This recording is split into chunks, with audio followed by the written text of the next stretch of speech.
So these things are all different and distinct from each other. And that's one of the things that's really important to remember. So like I talked about, they fall on a spectrum. So gender identity is personality traits, jobs, hobbies, likes, dislikes, roles, expectations of how womanly you are or manly you are. I mean, this uses manness and womanness to describe it, from 0 to think of it as 0 to 100 on where you fall. And we talked a little bit about gender expression, which is more about how you groom yourself, your clothing, the way you act, whether you wear makeup or not. And then anatomical sex is your body. So I'll give you an example. I am a woman. My body is female. The way I express myself to the world is feminine, but my gender identity, I feel like I'm a very masculine woman. I feel like the way that and I don't mean masculine physically, I mean the way that I relate to the world, the way that I communicate with people. Whenever I read those books that say, men are from Mars, women are from Venus, or whatever, the man always describes me. So to me, my gender identity would be quite male, whereas my expression and anatomical sex would be female. And I think all of us, have these ranges. It's just identifying them and recognizing how they affect us and the people around us, and understanding that those are all very different things. So sex assigned at birth, even that has a spectrum. You can be born with female organs, or you can be born with male organs, or you can be intersex. And the way that that's often described as is having ambiguous genitalia, where they're not really sure, and they can't read your mind, so they don't know.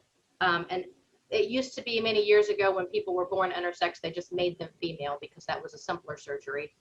Now they kind of let people wait sometimes, but there are intersex people, and it is not as uncommon as you would think. So I did want to mention that. Now, all of those things we just talked about are not related to who we're attracted to. And that's one area that a lot of people get tripped up when we're trying to relate to LGBT people, is we think that because somebody expresses themselves in a feminine way or something like that, that says who that they're going to be attracted to, and that's not the case. And there's also a difference between sexual attraction and romantic attraction. And it's not on here, but there are people who are just asexual, who are not sexually attracted to anyone, but are only romantically attracted to people. So I just wanted to kind of cover that. And like I said, you can look it up, genderbread person, if you want to get a better idea. And they do update this every few years. So I want to do some quick vocabulary. And I think I probably, since I'm doing this out of Athens County, have some very educated people on LGBT issues in the room. So I was wondering if people would like to tell me what these vocabulary words mean. So we'll start with ally. Is there somebody who'd like to tell me what ally is? Friend.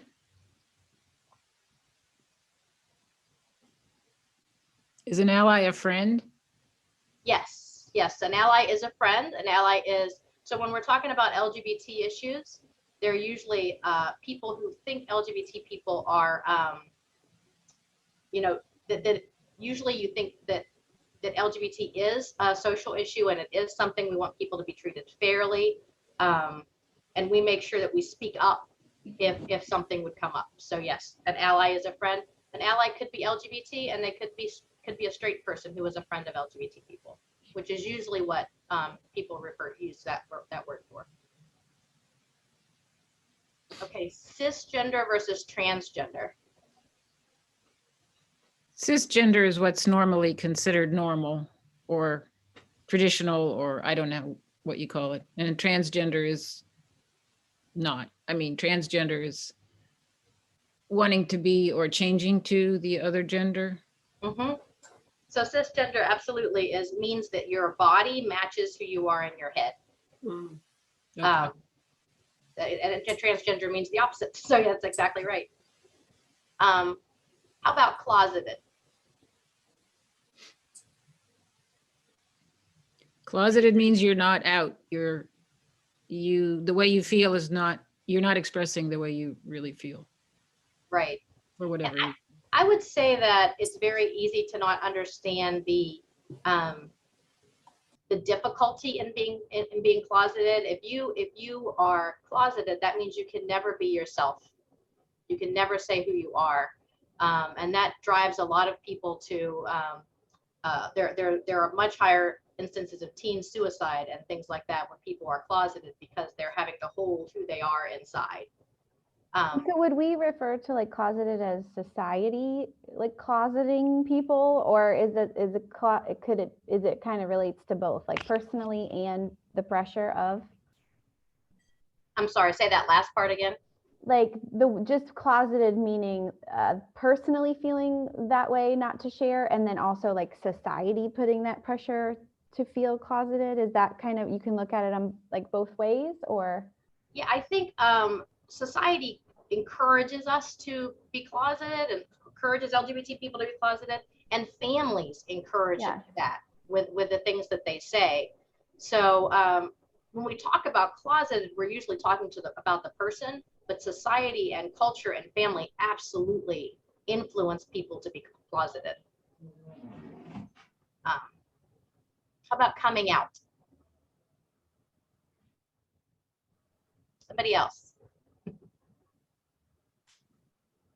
Disclosing your sexual and gender preferences. Absolutely. And as CASAs, you may come across this, people coming out to you and saying, hey, I just wanted to let you know that I'm gay or I'm trans or things like that. And that's what we're going to get into in just a few minutes.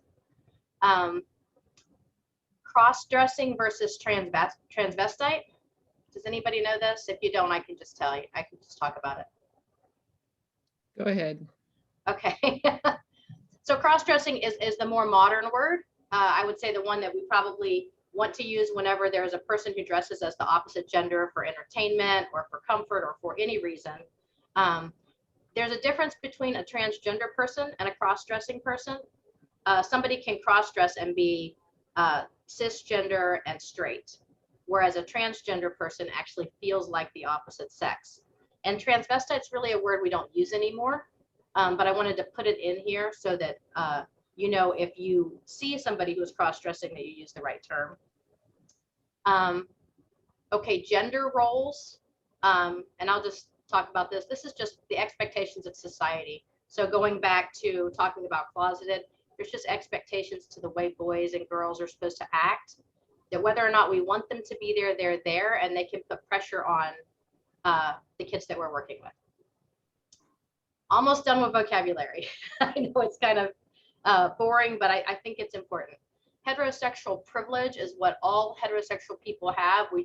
People expect us to be married and to be normal and to be okay. And we have privileges that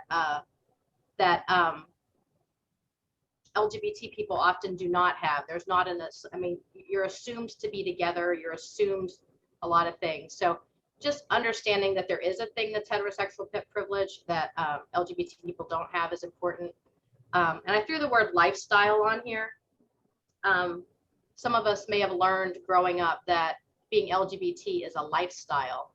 And it is not a lifestyle. It is a way that we're born. Science has shown that LGBT is the way that people are born. So using the word lifestyle can be offensive because it implies that it's just a choice that the person makes, like the kind of music that they listen to. And often being closeted and coming out are extremely challenging for kids. And the idea that it's just a choice can be kind of offensive. So avoiding that word. The one other word I didn't put on here, but I want to add is queer. Queer is a reclaimed word that it used to be offensive and now it's not offensive. Sometimes people use it to describe themselves. So if you hear that word, that's not necessarily in a negative way. If somebody says, hey, I am queer, that's a newer usage of the word. It used to be offensive. So Can I ask a question? absolutely. Yeah, somebody recently told me she's queer, and I just wondered what's exactly the difference between that and saying she's gay or, some other word. There's a lot of words people are using that are much more ambiguous is the only way I know how to say it. And it basically doesn't define her. I think, or that person, it doesn't define them. So they like the idea that it doesn't put them into a box. And that just means they're not straight. Okay, that makes Um, sense. and a little later, I listed some pronouns, and I think those are used in similar ways. So, Okay, okay, we're going to do some quick breakouts. And I understand not everybody on the call is a CASA. So if you're not a CASA, what I want you to do is just try to imagine yourself, if you're in a situation where you're working with a child and this happens, what do you do? So I'm going to put you in breakout rooms of, I'll try to do 3 people, and I want you to pick one of these questions and discuss it in the room. So one is, if a child comes out to you as LGBT and asks you not to tell anyone, what do you do? Or what do you say? If a child comes out to you as LGBT and asks you to help them tell their family, what do you say? If a child asks you to use a different name or pronoun, what do you say? What do you say to the child? And if a child reports that their family has said hurtful things to them about being gay, and you could even say said or done hurtful things, what do you do? So pick one of those questions, and I'm going to send you into breakout rooms. And that'll take me a second so you can look at the questions. And you will each have just a few minutes to talk about it. So let's see.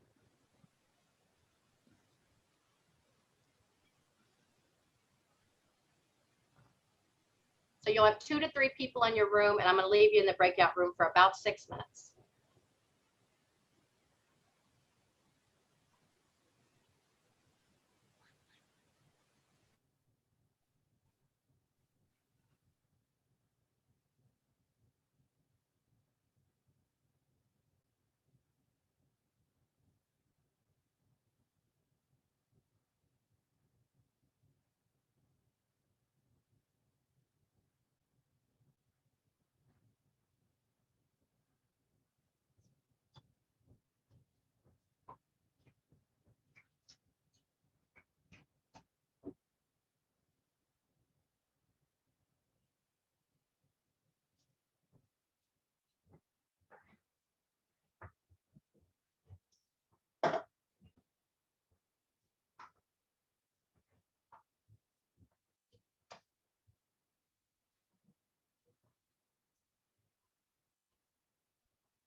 Hey, Tara. Hi. How'd your room go? Great. Your room came right back. Everybody else is still talking. I know. We just said it all. You know, it's usually a pretty good indication to me of how well the groups, how well the conversation went on whether they come back right away. I feel like I gave people too much time when they come back real fast usually, but everybody else is still talking, so that's good. Yeah, they're waiting to get kicked out. Well, you know, if you don't push the button when that button pops up, it doesn't come back. I found that out the other day. Oh, interesting. So, hey, everybody. Hey, I'd love to get some feedback on how that went. I think it was pretty good. Julie and I were together, and I think we ended up discussing all four. Actually, we couldn't restrict ourselves to any single one. I think I'll, you know, I'm not going to hog it. I'll just say a couple of things, and then Julie can chime in from our group. I'll just take the easy two because, you know, with one in the first point and the third point, it's respecting the person's wishes and respecting their privacy, right? And you make that really clear to them. Okay. The second one and the fourth one, that was, you know, most of the discussion. So Julie, if you want to chime in on that, please. are you talking about the hurtful things? Is Yeah, that okay? yeah, talked about with that. We discussed that there should be counseling for everyone involved, for the children and for the parents, because there's the parents want to fit into. They don't want their child to be different, and I think it's just educating people and allowing people a safe space where they can talk about these things, and they have guidance from a counselor, someone who is able to understand how the parents are feeling, but guide them and also help the child and guide them so that there can be a meeting where they're allowed to say things and help everyone, because it's in the best interest of the child. And just basically that, you know, the parents, there need to be support groups at school too for the children, because there's a lot of bullying that goes on in school, and the children don't really have anyone to turn to or any support group. And that's basically a lot about what we talked about. Yeah, and external sort of pressures, societal pressures, social pressures, potential religious aspects too, Right. that are all complicating factors. So we got a lot in our time. Wonderful. And yeah, you had two people in your room, which that helps. Our group talked about the foster parent aspect. If we're working with a child whose foster parent isn't being supportive or saying the hurtful things.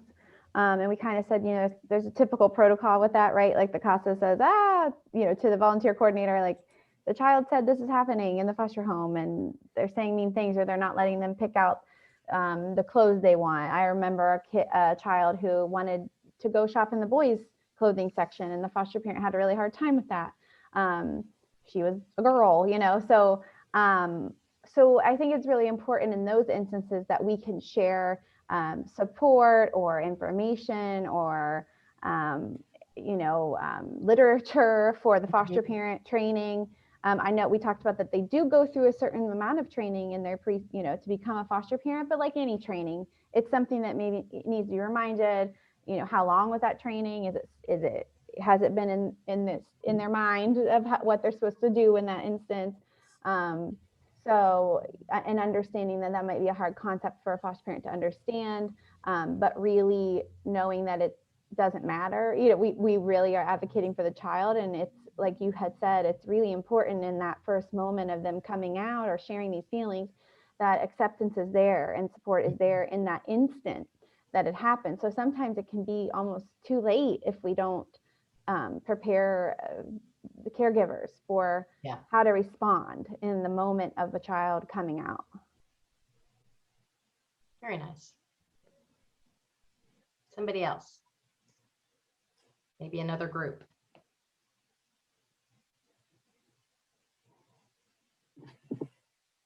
So an easier one, I think, is the child asks you to use a different pronoun or a different name.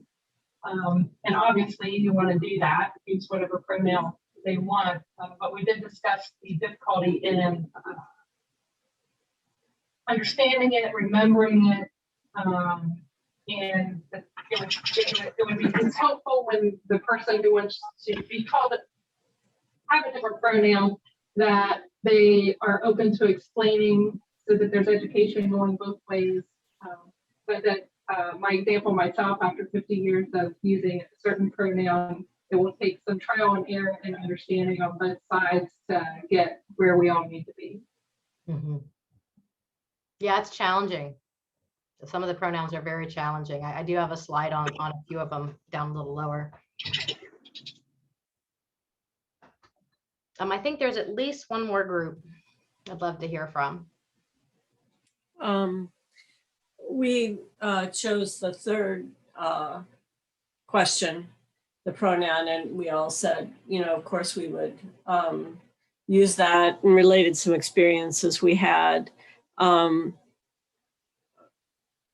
And I said also that might be a good opportunity to have a conversation with the child, just ask them to tell you more about, you know, what they've been thinking about, just in case they need to talk about it. And one of the people in our group was a nurse, and she mentioned advocating for preferred pronoun usage within her job. So, Nice. yeah. Yeah, that does help when it's everywhere. Yeah. Does anybody else want to chime in? One thing David and I talked about too was gender fluidity, because children at this stage, they're not always certain Mm-hmm. how they want to go. So it can be very fluid situation, and they may choose different pronouns at different times. And I think that we should just be respectful and always keep an open lines of communication so they can tell us how they're feeling, as opposed to us telling them how they should feel or what they should be doing. Very nice. Very good point. Okay, I'm going to move on. We can come back to these at the end. I think we will have some time for questions. So I have a few slides before our next breakout session. The first one is how to support a child coming out. And then I have one about transgender kids. And there is some overlap between these two as far as the things that you can say or the things that are harmful. So I just wanted to mention that before I even start. So when a child comes out to you, and that means that a child comes and says, hey, I want to let you know that I'm gay or I'm queer or whatever word they use. Remember that the child has not changed. They're the same person that they were before. Don't ask questions that you would not have asked before they told you this about themselves. So there are inappropriate questions you could ask, just don't ask. Don't presume that you know what it means for a person to be LGBT. It's an individual journey. Everybody's in a different spot on it. So you can ask questions about what does that mean to you, or ask for clarifying questions, as long as you're not getting into an area you wouldn't normally ask. Sometimes when they come out to you, they just want you to listen because they're not able to tell anybody else. And you're a person that they trust and they just need to talk. Consider it an honor if they trusted you and came out to you. And when you're done with that conversation, it's very important to clarify the level of privacy that they expect. If they don't want you to tell anybody, you need to clarify that, even if you think you know, just to make sure, repeat back to them. So you would like me to not tell anyone, or can I mention it at your school, things like that. And if they ask you to support them, find ways to do that within your role. So I'm not sure exactly what the role of a CASA is, or whether you're allowed to go with them to their family or whatever. But if you can't, maybe you can help them find somebody to do that with them. So find a way to support them within their role, within your role. The next slide is how to support a transgender child. Remember, first of all, that you cannot tell if somebody is transgender by looking at them. And this is the same for being gay. Like I said, there's some crossover, but especially with transgender, I feel like sometimes there's a tendency for people to say, you don't look very feminine, you know. And just remember, this stuff is not visible. We looked at the genderbread person, that we're talking about the brain part, how we see ourselves in our heads. So that's a big one. Another one is don't make an assumption about sexual orientation. And I want to go back to the genderbread person. We talked about how gender expression and gender identity are different from who we're attracted to. So if a person says, let's say you have a male child who says that they feel like they are female, don't assume that that means they're going to want to date men or that they're going to date women. It's completely individual for each person, and sexual orientation is completely separate from gender identity and expression. Offer your pronouns or ask for theirs. So you can say, hey, you know me, I'm Michelle. I use the pronouns she and hers. Which pronouns would you like me to use for you? And that's kind of a way to soften it up. So rather than you're just pushing and saying, okay, well, what are your pronouns? Offer yours first. And that invites them to offer theirs. It's important to use the name they ask you to use. My child came out as genderqueer a few years ago, and they picked a name I wasn't a huge fan of because, you know, I named them and they decided they wanted to go by something different. But, you know, I used it. I figured out how to use the name. And when we get to pronouns, I could talk about that. That was challenging too. So I do recognize that. And as open as we think we are, when it happens in our family or with people close to us, sometimes it can kind of take us aback. Like, how do you do this? So, but it's important to use the name and respect the terminology that they use. Like, even if it's a word like queer that maybe we learned was a bad word, it's not a bad word now.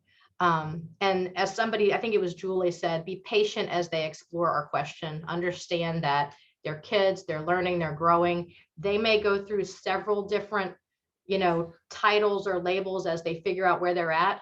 I would say this could even be more so the case if somebody comes from a really conservative background, that maybe they're taught that it's wrong. And so they know that they're somewhere over here, but maybe they don't have all that defined yet. Allow them, you know, maybe use this name and then they say, actually, now I'm this, and okay, use that. And that's okay. That's part of the exploration and growth. So here's the pronouns. These are just some common ones: she, her, him, he, him, they, them, which is challenging because it's plural, but you can use it in the same way you can use she and her. Z and here. I haven't heard that a lot in this area, but I've known a few people who've gone by that. And then some people just prefer that you use their name every time that you would say, use a pronoun. So to me, that's really challenging, but it is something you can do if you don't know the proper pronoun, or if you're struggling with how to use they and them without falling over yourself. You can use their name every time that pronoun would come up. And understand that if you're not used to doing this, you will mess up, and just apologize and correct yourself. Say, I'm sorry, I forgot, you know. And the struggle I had with my child is I could use they and them in present tense, but when I talked about them growing up, I was like, well, should I use they and them when they're growing up, or should I use the pronoun that applied to them at that time? And I feel like those are the types of questions you ask the person. Which would you rather me do? So we're going to go into another set of breakouts. This one is about the family. And I think one of the groups, I think Tara's group already talked about the family. So hopefully this works. So once again, I want you to pick a question. What do I say if a family is unhappy that their child is acting gay? And this can be foster family or real family. So the family is unhappy that their child is acting gay. If a family feels you are putting your belief systems on them, what do you do? What do you say? If a family member says something hurtful to an LGBT child and you are there to witness that. If a family does, and you could even say if you were not there, I mean, if you want to broaden that. If a family does not allow a child who says they are transgender to seek treatment, and in your opinion, does it matter how old the child is? So these are a little bit bigger questions, I feel like. Hopefully everybody has one picked out. How did you feel about the time frame for the last breakout session? It seemed about right to me. Okay. I feel like these questions are a little bit bigger. I might give you each an extra minute. Could you maybe stick the questions in the chat so that we have them in the breakout groups? I can send them one at a time. They don't all fit, but I can absolutely send them one at a time. Does that work? Yeah, thank you. Okay. Okay, so I'm going to go ahead and set breakout rooms.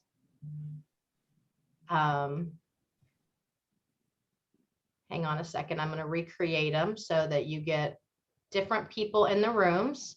And I will give you 8 minutes instead of 6 this time, just a little bit more. So I'll let you know when we're about halfway through. Okay. Okay.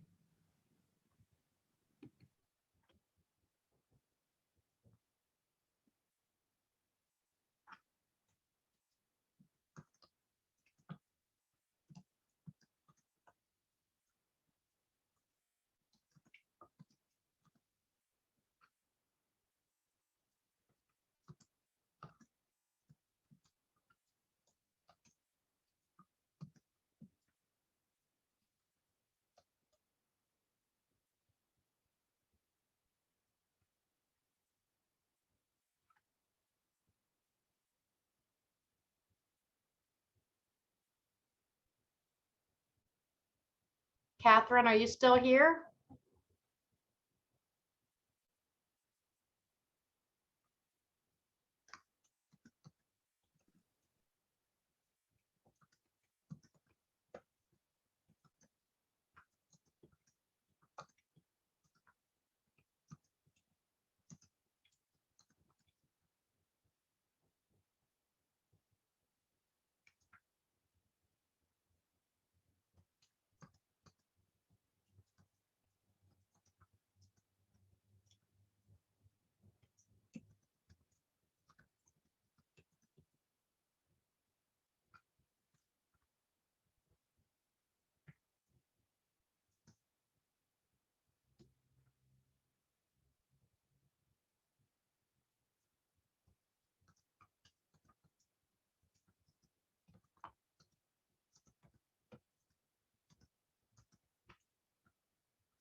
Sounds good.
Maybe I should have left people a few more minutes.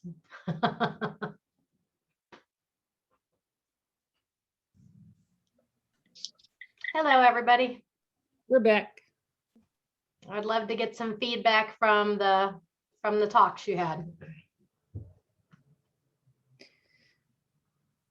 Our group really wanted to know when one woman in our group has she's from Pickaway County, a child in their caseload who wants somebody to pay. She's 14 and she wants, or he, I don't know, wants somebody to pay for surgery, like JFS or somebody. And we just were really curious about how that works. If there are funds for kids who want to transition, if insurance pays, private insurance pays for that, or what the situation is with that. Tara, do you know the answer to that? I don't know if that would be something that it would have to be children's services. So if the child is in custody, then like children's services would be responsible if it's a medical procedure to approve or deny that. And then also a child in foster care is under a medical card. So I think that that's where that might be a tricky situation if Medicaid wouldn't cover something like that. And I don't know, Michelle, if you know anything about what those kind of procedures, if they are covered by insurance, if they're not covered by insurance, I don't know the answer to that. I did go to a transgender health symposium, and they were talking specifically about children. And usually what they do when kids are younger is they put them on a hormone suppression treatment until they're a little older. And they have counseling, and in this area, there's a center that does that. So I don't know about that other county. But I would think it would be viewed like any other medical thing, as far as whether or not, I'm assuming you would be able to get funding if it was prescribed by a doctor. But for a child, I think it wouldn't be prescribed by a doctor probably for years. That what would be prescribed would be hormone suppression therapy, so that they don't grow breasts and don't develop characteristics of the sex that they don't feel like they are. Yes, So and I think that 14. would be something that a CASA could advocate for, if, you know what I mean, if Children's Services was trying to say that they didn't want to approve it or didn't want to get the procedure done. As you know, our advocacy might be in the fact that we're thinking about, like, what would we do if you were the parent? Would you be supportive, and how you support a child through this, and you know, the best way to do it, not just leaving it solely on a Children's Services custody. So yeah, I think it would be kind of, for the CASA, you know, would be supportive of it. I don't know if Children's Services would act on it, or they might have to get some serious doctor recommendations about it, I think, you know, and then they may consider something like that. Well, Yeah, but go ahead. Sorry. I was in that group, Tara, too, and we were talking about the age. And in that instance, this child is 14 and has been kind of all over the place. So do you make that decision for somebody? I mean, that seems awfully young to me for a 14-year-old to say, you know, because what if they change? I mean, and their mind changes, and they're not, you know, because at 14, what I wanted at 14 is not what I necessarily wanted at 18, or, you know, so right. I think that, you know, that's why Michelle said that there's like counseling and serious doctor assessments before they would even recommend. Well, but would that start at 14? I mean, would it start? It would start younger. If possible, you want to catch it before puberty, because you want to stop the onset of puberty. Okay, that makes sense. Yeah. Okay. And then they have the opportunity to actually be able to take hormones when they get a little bit older and develop the features of the body that matches who they feel like they are, without, you know, having to cut off breasts, or, you know, you can't shrink, you know, if you don't have testosterone, I think you might not get as tall, you won't, you know, there's features that you won't develop. You may not grow facial hair. So it's helpful if they can stop the onset of puberty while they're doing all the counseling. Okay. I should have clarified that in this question, because that's really but I wanted you guys to have a conversation where you're exploring that. So Thank you all. That helped a lot. Thanks. any other thoughts or learnings from this? We talked about the first two questions, and I was specifically thinking about it in relation to the girl that I'm a CASA for, because she shows sexualized behaviors toward the same sex, but she's in an institution and they're not sure if it's her sexuality being expressed or part of her trauma experience being expressed. And I had asked them if they did sex education with the kids, and because there are kids in those up to 12, I think. And I was told, no, they just teach them to masturbate safely and privately. And that's sort of the extent of it. So when the child doesn't have any context for healthy sort of exploration, I'm left with questions about how to go forward with the child. Because, I have a Zoom conversation once a week, but she doesn't connect very well through Zoom, so they're short, and it's just hard to know how to respond to that. So I have more questions than insights, actually. Yeah. And I think, to me, it's about just being there to listen and being, because she probably doesn't know either, to be fair. And so being there through her figuring that stuff out and that transition to wherever she ends up, and being supportive of wherever she's at, because yeah, it's very likely if she's very sexualized, she might not know either. So I'm going to go ahead and move on just because of time, and I don't want to have people jumping off the call. I have one more page I want to go over. So when we talked about our goals, we talked about incorporating some inclusive habits into our work. And this is one of the things I want you to think back and think of anything that you can take away from this. But this is one thing I definitely wanted to go over before we close out. And I can stay on a little later if somebody wants to talk more. So tips to being an ally. These are 3 things that it would be good if, you might want to write down even. The first thing is, if you hear something harmful that somebody says, edit what they say. Say, that's not okay. Actually, this is what's true. Point out that what they said is harmful.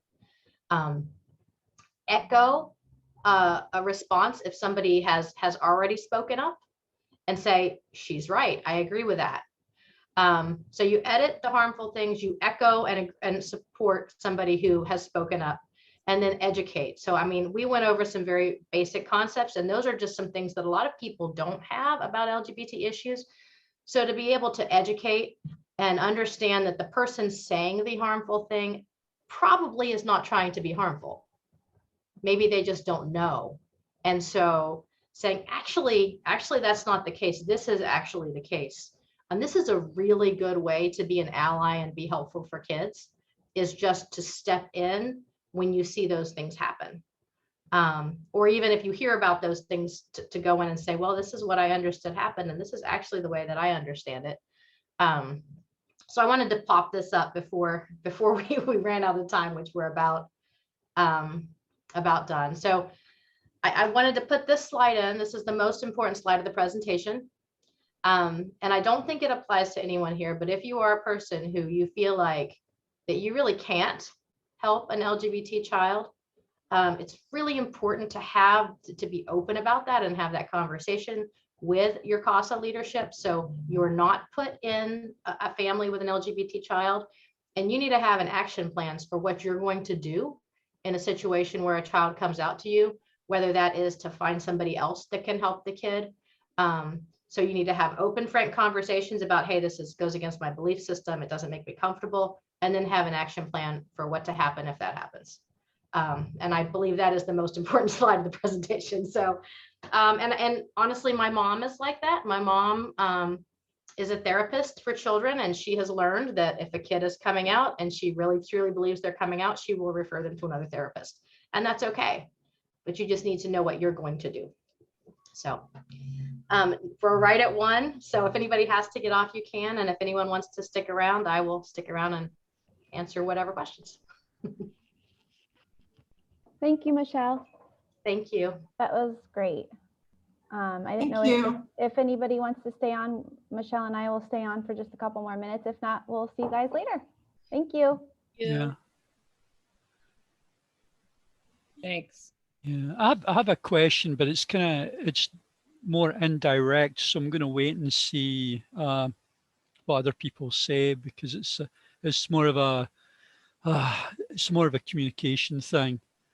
But I'm gonna, and it's kind of it's kind of indirectly related. And you know, how many are we down to? 7. Okay. So if someone else wants to ask a question first, and then I'll ask. It's more to get your advice, and just because it's something that I don't really know what to think about or how to think about it, you know.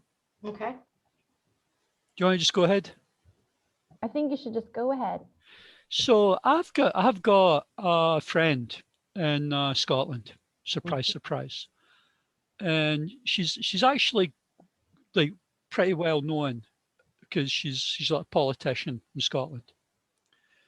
And she's well known. She's very, very well known, right? Because of her legal work. And she is also like well known as she's lesbian. She's been very vocal in terms of people having like rights. Okay. But she gets hammered on social media, and she gets, particularly by, I think the community would be TERF, like was it trans exclusionary radical feminists, and what she gets in social media is unbelievable. Just the level of it. So can you give me your insights about, you know, the, like, because I had never even considered like that you would have. I mean, I don't even know if TERF is a good word to even use. I know exactly what you're talking about. Right. So, So yeah. can you share your insights in this, because I struggle with this. Well, and rightly so. So there are a group of lesbian feminists that, and TERF is considered a derogatory word for describing them, but they believe that's why I was really hesitant to use it. But they believe that only women-born women should be in women's space, because women worked very hard to create their own safe spaces. And so when trans women come into those spaces, they feel unsafe or like they can't be themselves. It's in my view, it's a very discriminatory group. I think within the LGBT communities, there are groups that are discriminatory to other people in the LGBT community, which is pretty much what has happened. So if she is very outspoken about the fact that she believes that trans women are women and they should be allowed in women-only spaces, then that feminist group would come and be angry with her about that, and they would say, you know, we had childhoods as women, men did not experience these childhoods as women, and they can't understand where we're coming from. So it's almost more like you have a group of people that their overriding aim is directed towards combating misogyny. Would that be fair? Say it again. Above all else, to the point where they would like exclude. Well, it's about safe spaces. Yeah. So I feel like that if we want to have a separate space for people who grew up female, then you could have a workshop or a space for that, and you can say this is for people who grew up female. But I don't think that means that trans women should not be allowed in in women only spaces, because then you could also have a group for, this is a group for trans women within Yeah. that group. So I think there's a space for them, but there's a large contingent of people who don't. And Right. usually they're older, and it's because they worked so hard to create those spaces. Yeah. And I know this isn't the same. I mean, I know that this isn't the same, right? But another thing, like I work in a place. Well, I work at the university. Surprise, surprise, right? And we have like genderless bathrooms in my lab, which I think is great, right? Right. But I couldn't believe it. I had a couple of colleagues that had an absolute fit Right. over this, and I could not believe this. And where I am from, actually, we've got a big municipal public swimming pool, and all the changing areas are genderless. Hmm. And I cannot comprehend why there's so much crazy, bizarre, like societal hostility towards, just to me, to just very simple, straightforward things. I just can't. I can't. It baffles me. Yeah. Thank you. That helps me quite a bit. But I mean, it's like the nastiness is like, It's bad. It's really bad. oh my God. I mean, it is absolutely unbelievable. Like even extending to like physical threats and and just terrible. Thanks. All right, does anybody else have any questions for Michelle? All Thank you. right. Informative, and I enjoyed this. Yes, thank you so much, Thank you, Michelle. This Dawn. was awesome. Thanks, Michelle. Thanks, Tara. Thank you. Great. Bye. Bye, guys.